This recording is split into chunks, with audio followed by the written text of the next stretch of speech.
وأولئك هم المفلحون.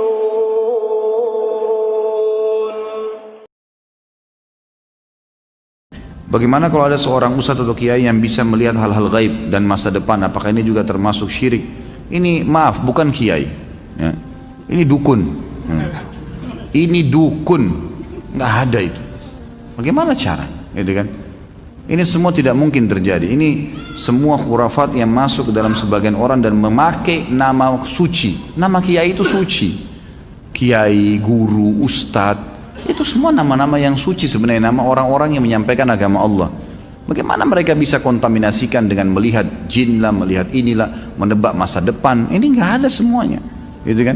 Nabi Muhammad SAW, guru dan kiai kita, disepakati oleh semua ya kaum muslimin. Nggak ada orang yang berani mengatakan, kecuali dia bukan muslim, bahwasanya Muhammad bukan kiai saya SAW. Kita pasti mengaku beliau kiai kita yang paling besar. Semua mazhab apapun ikut kembali kepada Nabi SAW. Nabi SAW kalau didatangin oleh beberapa sahabat yang bertanya dan beliau belum tahu hukumnya, belum ada wahyu, beliau diam, tidak ngomong. Nunggu sampai turun wahyu baru beliau mengatakan, siapa tadi yang bertanya? Si fulan angkat tangan. Telah datang kepada saya wahyu begini. Nabi SAW tidak tahu yang gaib, menunggu informasi datang. Bahkan kadang-kadang lewat 1-2 hari baru Nabi SAW menerima wahyunya, gitu kan? Waktu dituduh Aisyah berzina, nanti akan kita bahas itu dalam dosa besar tentang menuduh orang mukminah berzina, itu sempat wahyu terputus dari Nabi SAW kalau tidak salah sebulan, nggak ada wahyu turun. Nabi SAW tidak tahu benar nggak istrinya berzina nih. Sampai beliau bingung sendiri menghadapi Aisyah pada saat itu. Ngumpulin sahabat, nanya, sahabat bertengkar, ribut, ada yang dukung, ada yang enggak.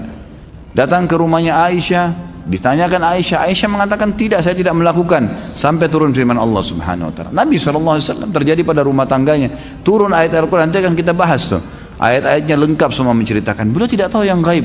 Bagaimana ada orang yang mengaku kiai, kemudian bisa melihat yang gaib, bisa tahu masa depan? Bagaimana caranya? Allah mengatakan dalam Al-Quran tentang Nabi SAW, dan Nabi disuruh ucapkan itu. A'udzu billahi minasyaitonir rajim. Qul law kuntu a'lamul ghaiba lastakthartu minal khairi wa ma massani as-su.